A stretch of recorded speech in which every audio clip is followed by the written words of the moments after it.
Supreme court తీర్పును మేము నిర్ద్వందంగా ఖండిస్తున్నాం. ఆ జడ్జీలకి తెలియంది కాదు, వాళ్ళందరికీ తెలుసు. సుప్రీంకోర్టులో ఉన్న జడ్జీలు, లాయర్లు, వివిధ కోర్టులో ఉన్న జడ్జీలకి, లాయర్లకి దేశంలో ఏం జరుగుతుందో అందరికీ తెలుసు. మతం మారినంత మాత్రాన భారతదేశంలో ఒక మనిషి సామాజిక అస్తిత్వం రద్దు కాదు. ఏ మతం మారినా సరే ఈ దేశంలో ఉన్న వారి సామాజిక అస్తిత్వం ఎట్టి పరిస్థితుల్లో రద్దు కాదు. వారి సామాజిక అస్తిత్వం అంటే కులము. మతం మారినా కూడా కులం వెంటబడి తరుముతుంది.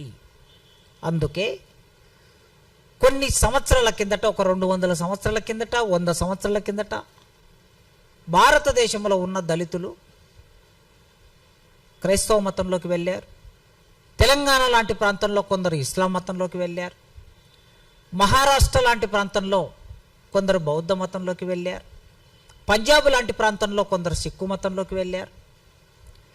ఇన్ని మతాల్లోకి వెళ్ళినటువంటి వాళ్ళకి ఎక్కడికి ఏ మతంలోకి వెళ్ళినా సిక్కు మతంలో కూడా దళిత సిక్కులే ఉన్నారు. అక్కడ ఇస్లాం మతంలో కూడా దళిత ఇస్లాంలే ఉన్నారు, ఎస్సీ ఇస్లాంలే ఉన్నారు.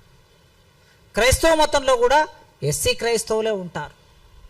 అందుకే కులము రద్దు కానంత కాలం రాజ్యాంగబద్ధంగా మనిషికి లభించే అన్ని హక్కులు తప్పనిసరిగా ఉండవలసిందే. సుప్రీంకోర్టు దీన్ని దృష్టిలో పెట్టుకోవాలని మేము మాదిగ మేధావుల ఫోరం తరపున విజ్ఞప్తి చేస్తున్నాం, డిమాండ్ చేస్తున్నాం.